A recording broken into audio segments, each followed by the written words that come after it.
आज हम देखेंगे कि गिफेन पैराडॉक्स क्या है या गिफेन विरोधाभास क्या होता है। तो ये देखने के पहले यदि आप चैनल पे नए हैं तो चैनल को सब्सक्राइब कर लें और लाइक कमेंट करना ना भूलें और साथ साथ अपने फ्रेंड सर्कल में जो वेरियस वीडियो है उसको शेयर करना ना भूलें। तो दोस्तों, जैसे कि मैं आपको बता रहा था कि आज हम गिफेन पैराडॉक्स के बारे में या जिसे हम गिफेन विरोधाभास भी कहते हैं, जो एग्जेप्शंस टू लॉ ऑफ डिमांड्स का एक भाग है, मांग के नियम के अपवाद का एक भाग है गिफेन पैराडॉक्स, या निम्न स्तर के वस्तुएं या निचले वस्तुएं।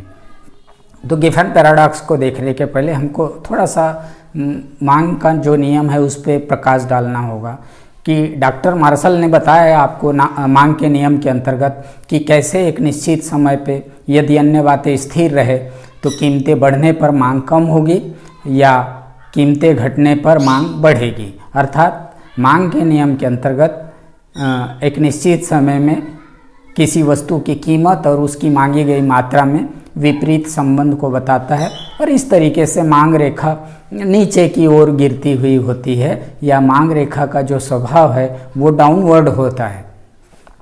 तो यहाँ पर आप अपवाद में देखेंगे कि मांग रेखा का जो स्वभाव है वो इसके विपरीत होगा, मतलब मांग रेखा अपवर्ड जाएगा। तो इसका रीज़न क्या है? तो सर्वप्रथम जो गिफिन नाम का जो अर्थशास्त्री है, उन्होंने इंग्लैंड में कुछ एसेंशियल गुड्स और जो कि इन्फीरियर गुड्स होते हैं या जिसे हम निचले स्तर के वस्तुएं, या तो हम उसको निम्न कोटि के वस्तुएं या तो हम उनको निकृष्ट वस्तुएं या जिसको हम इन्फीरियर गुड्स के नाम से जानते हैं, इन गुड्स के संदर्भ में उन्होंने बताया कि यहाँ पर जो अवस्था है वो मांग के नियम के विपरीत होता है। अर्थात यहाँ मांग के नियम में आपने देखा कि मांग वक्र नीचे की ओर गिरती है, जबकि उन्होंने ये बताया कि मांग वक्र यहाँ पर अपवर्ड होगा, ऊपर की ओर होगा, मतलब कीमतें कम होगी तो मांग भी कम होगा। ये उन्होंने पाया और इसी के आधार पे उसको गिफेन पैराडॉक्स कहा गया है, गिफेन विरोधाभास कहा गया, क्योंकि यहाँ मांग के नियम के उल्टा हम घटनाएं देखते हैं।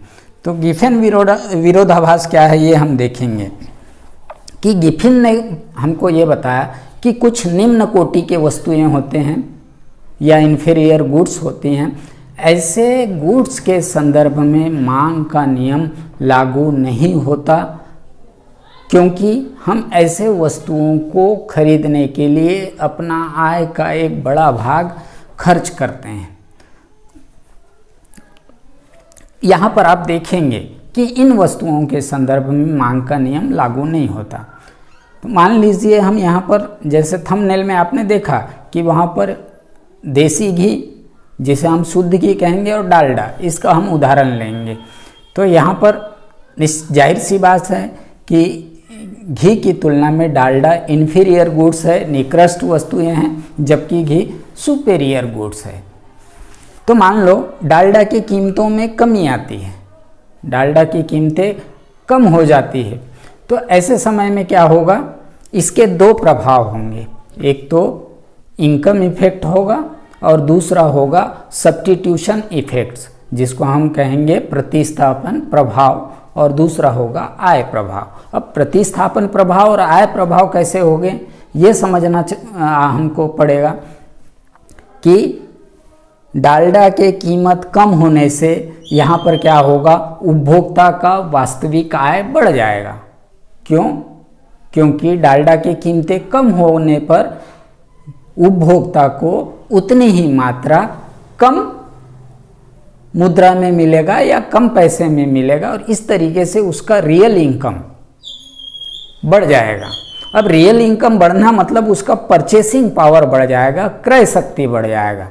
तो जब क्रय शक्ति बढ़ेगा तो वो उस क्रय शक्ति को इन्फीरियर गुड्स पर खर्च नहीं करेगा, डालडा नहीं खरीदेगा उपभोक्ता, तो देन वो शिफ्ट हो जाएगा सुपेरियर गुड्स में, श्रेष्ठ वस्तु खरीदेगा, घी खरीदेगा, क्योंकि वो अपने लाइफ स्टाइल को थोड़ा ऊंचा उठाना चाहेगा। क्योंकि हमको पता है कि हमारे पास थोड़ा पैसा आ जाए या आय में वृद्धि हो जाए तो हम निम्न वस्तुएं या निकृष्ट वस्तुएं को न खरीदते हुए हम सुपेरियर गुड्स को खरीदेंगे। तो यहाँ पर जो प्रतिस्थापन प्रभाव है वो पॉजिटिव है या धनात्मक है। प्रतिस्थापन प्रभाव हमेशा धनात्मक होता है, मतलब एक वस्तु के कीमत बढ़ने पर दूसरे वस्तु के मांग को बढ़ाता है। तो यहाँ पर डालडा की कीमत घटने पर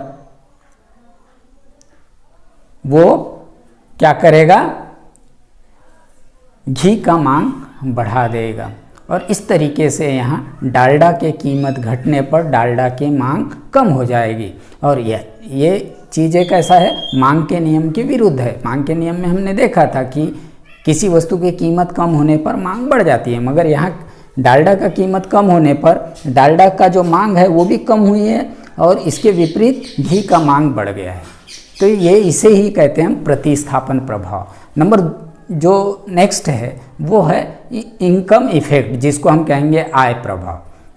अब यहाँ पर क्या होगा कि डालडा की कीमतें कम होने पर उस उपभोक्ता को पहले से कम पैसा खर्च करना पड़ेगा डालडा खरीदने के लिए, और इस तरीके से उसके वास्तविक आय में वृद्धि हो जाएगी, वास्तविक आय बढ़ जाएगा, परचेसिंग पावर बढ़ जाएगा।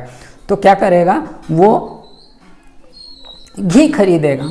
तो यहाँ पर ये जो चीज़ें हो रहा है वो दूसरा जो है इनकम इफेक्ट या आय प्रभाव। और आय प्रभाव दोनों भी हो सकता है, ऋणात्मक भी हो सकता है, नेगेटिव इनकम इफेक्ट भी हो सकता है, और पॉजिटिव इनकम इफेक्ट भी हो सकता है। मतलब आय में कम होने के साथ मांग कम हो जाए या आय बढ़ने के साथ मांग भी बढ़ जाए। तो यहाँ पर इनकम इफेक्ट नेगेटिव होगा, ऋणात्मक होगा। वो ऋणात्मक कैसे होगा, एक तरफ तो डालडा की कीमतें कम होने से उपभोक्ता का आय बढ़ गया है। अब उपभोक्ता का आय बढ़ा, बट यहाँ पर डालडा का मांग नहीं बढ़ा, यहाँ पर घी का मांग बढ़ा, क्योंकि उपभोक्ता ने इन्फीरियर गुड्स के जगह में सुपेरियर गुड्स का डिमांड कर लिया। तो इस तरीके से यहाँ पर आय प्रभाव जो है ऋणात्मक है। तो हम यहाँ पर ये कह सकते हैं कि प्रतिस्थापन प्रभाव हमेशा पॉजिटिव होगा या धनात्मक होगा। इसके विपरीत जो आय प्रभाव है वो पॉजिटिव भी हो सकता है, धनात्मक भी हो सकता है और ऋणात्मक भी हो सकता है। बट इन्फीरियर गुड्स के संदर्भ में या गिफेन पैराडॉक्स के संदर्भ में जो प्रतिस्थापन प्रभाव है वो धनात्मक होगा, जबकि आय प्रभाव ऋणात्मक होगा। मतलब आय बढ़ने पर उस वस्तु की मांग बढ़ने के बजाय घटती है या कम हो जाती है। तो इसे ही हम कहते हैं ऋणात्मक आय प्रभाव। और इस तरीके से इन दो कारणों से, मतलब प्रतिस्थापन प्रभाव धनात्मक होने के कारण से और आय प्रभाव ऋणात्मक होने के कारण से, वो उपभोक्ता डालडा के बजाय घी को ज़्यादा खरीदेगा। और इस तरीके से डालडा की कीमत कम होने पर भी डालडा का मांग नहीं बढ़ेगा। तो इसी पोजीशंस को हम उदाहरण में देख सकते हैं या उदाहरण की थ्रू समझे हैं हमने कि कैसे गिफेन पैराडॉक्स के तहत किसी वस्तु की मांग बढ़ती है या घटती है। मतलब कीमत बढ़ने पर ऐसे वस्तुओं की मांग भी बढ़ जाती है या कीमत घटने पर ऐसे वस्तुओं की मांग भी घटती है। मतलब यहाँ मांग के नियम के विरुद्ध में हम देखते हैं, और इसीलिए इसे हम कहते हैं गिफेन पैराडॉक्स या गिफेन विरोधाभास या गिफिन वस्तुएं या निम्न स्तर के वस्तुएं या निकृष्ट वस्तुएं या निचली वस्तुएं। और दोस्तों, चाहे आप ग्रेजुएशन लेवल में हो या 12th क्लास में हो, ये क्वेश्चन जनरली पूछा जाता है। ये एक इम्पोर्टेंट चीज़ है। गिफेन पैराडॉक्स क्या है उसको हमने आज देखा।